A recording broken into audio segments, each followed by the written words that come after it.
Well, I am with my friend Benjamin today, and Benjamin, thanks for being with us. It's good to be here. We are sharing with a missionary team, my missionary friends that are all over, yours and mine, and we want to encourage them. We want to give different ideas, information, inspiration, a lot of different things that maybe that you say or that is questioned that might spur an idea, a spark in their mind for ministry or family or different thing. So I want to start off, Benjamin, and this will be conversational. I want to start off with you asking, you grew up in Brazil, correct? Yes. Your wife is actually from Brazil. Yes. You met her. She's the real Brazilian. She's the real, yeah.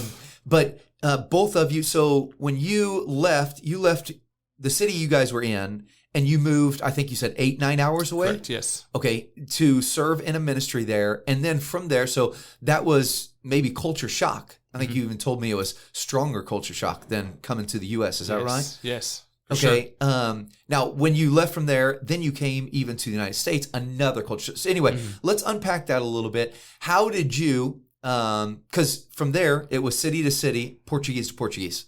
From here, coming from there to the U.S., and it was Portuguese to English. Yes.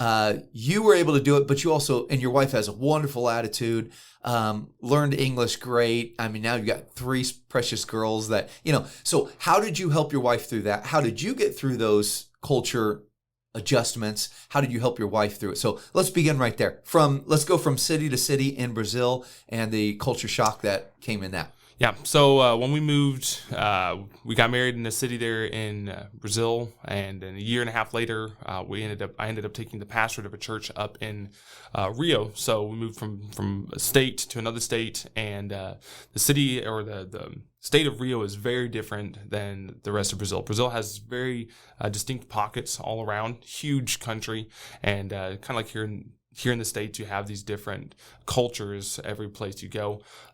So when we moved to Rio, it was something completely different from that I had ever lived in and my wife had ever lived in. She always lived in São Paulo, and now we were somewhere else. And so when we arrived there, we didn't really expect to really feel any culture shock whatsoever.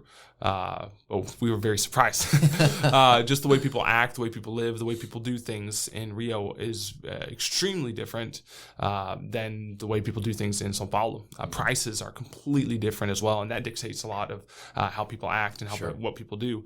So it was very much a transition period going from one city or one state to another, and then it was also all the ministry. I went from helping start a church plant. My wife and I were helping on a church plant to pastoring full time, and I was studying full time as well. I was in college doing full time Bible college online, and I was pastoring full time, and had all that ministry stuff dumped on me at one time, and I really wasn't prepared.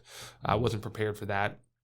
And so it was a lot of culture stuff, a lot of work things, and so it was the first month wasn't very good at all. It was pretty miserable, and so we made some decisions, and we decided, first of all, we're not going to quit.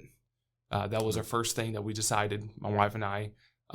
Second thing that we decided was that we were going to take one day. That's good. One day a week was going to be our family day.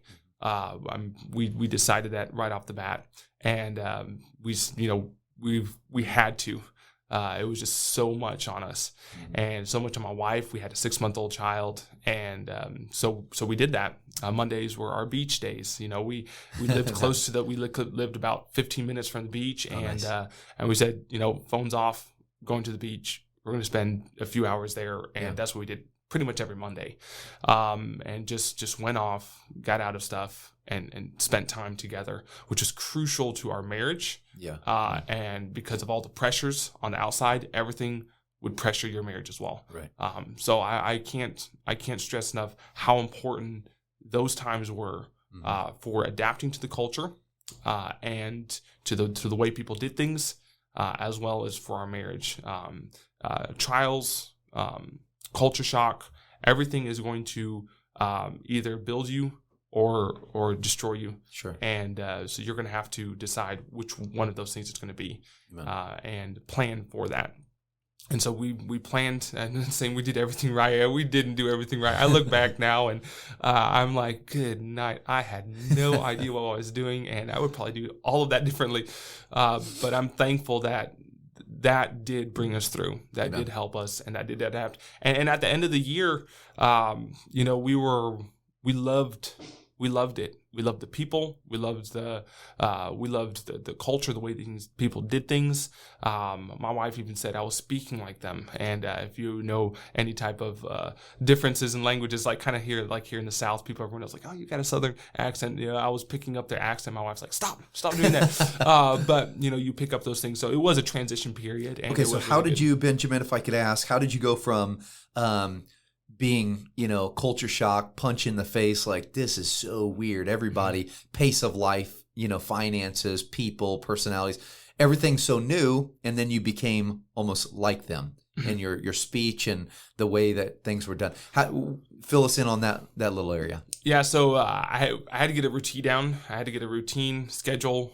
It doesn't matter what was going to happen around me. Obviously, there would be things that you weren't expecting that you would have to adapt to, but as much as possible, I did the same things. I created that routine. I got what I need to do done, and then I started to be with the people as much as possible.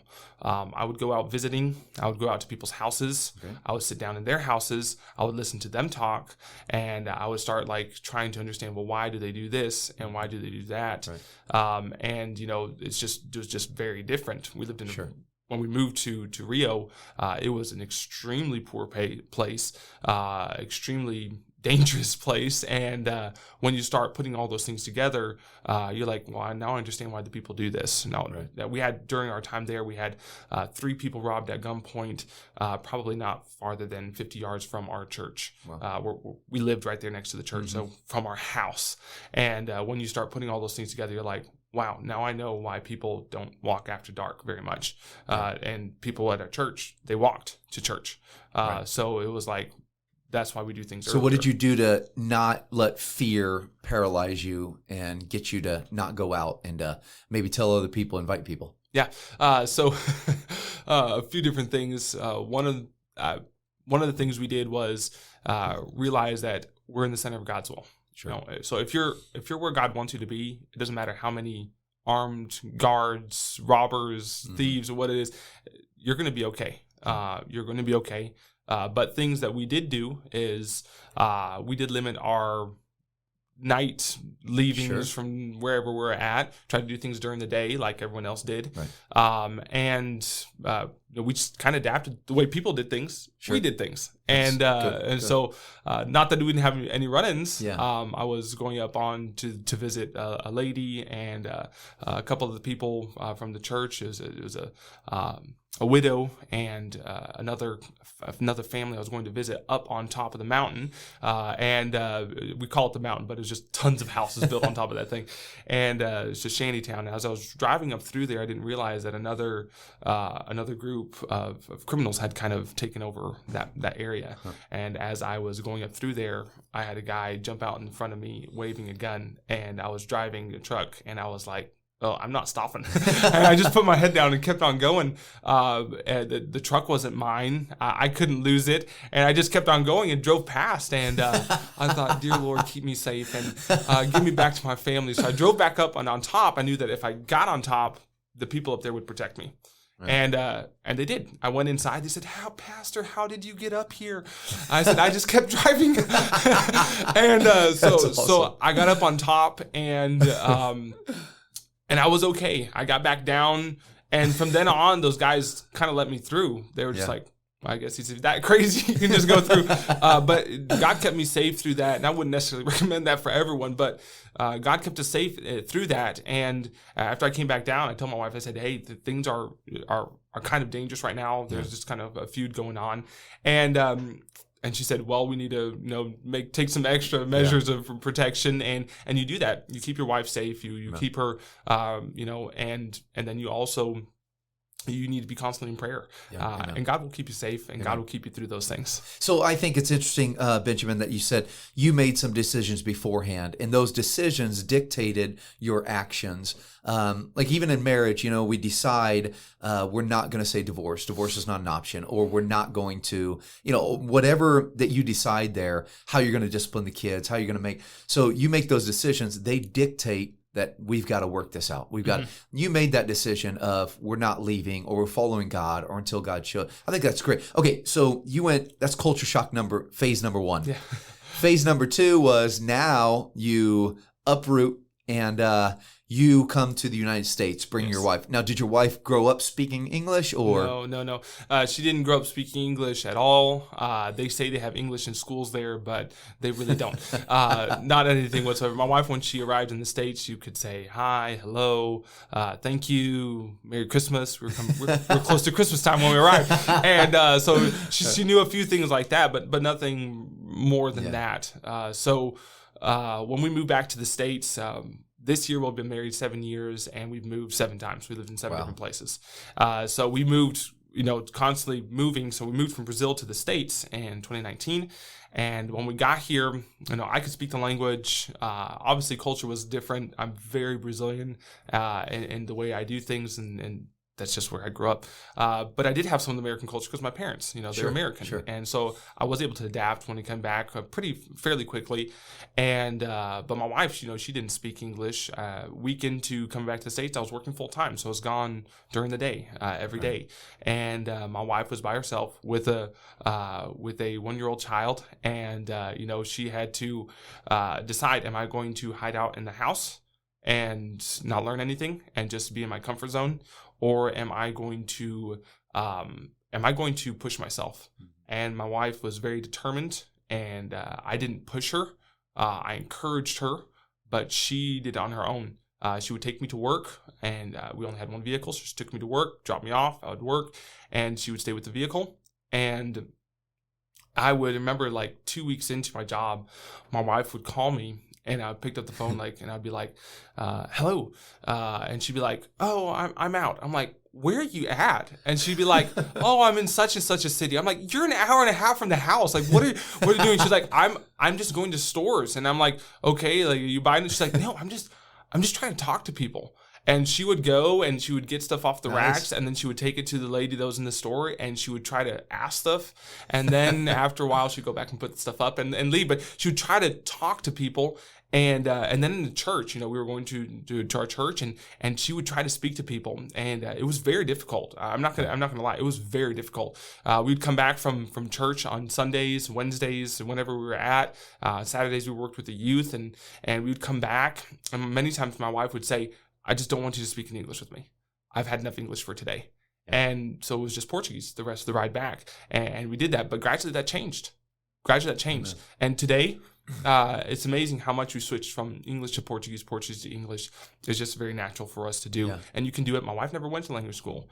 She just learned by being with people. Yeah. And she does an amazing job. That's wonderful. Now, I see there's kind of 2 sides, as you said, of that. One, your wife's determination or adventurous spirit, like, I'm going to go out and I'm going to do this. And then there was the other side that you're going to encourage her and help her down the road. So we've only got a couple minutes before we close out this segment. Maybe you can, you're getting ready to make another phase number 3 in culture Yes. to getting ready to go to Albania. Brand new language for both of you. That's and another culture.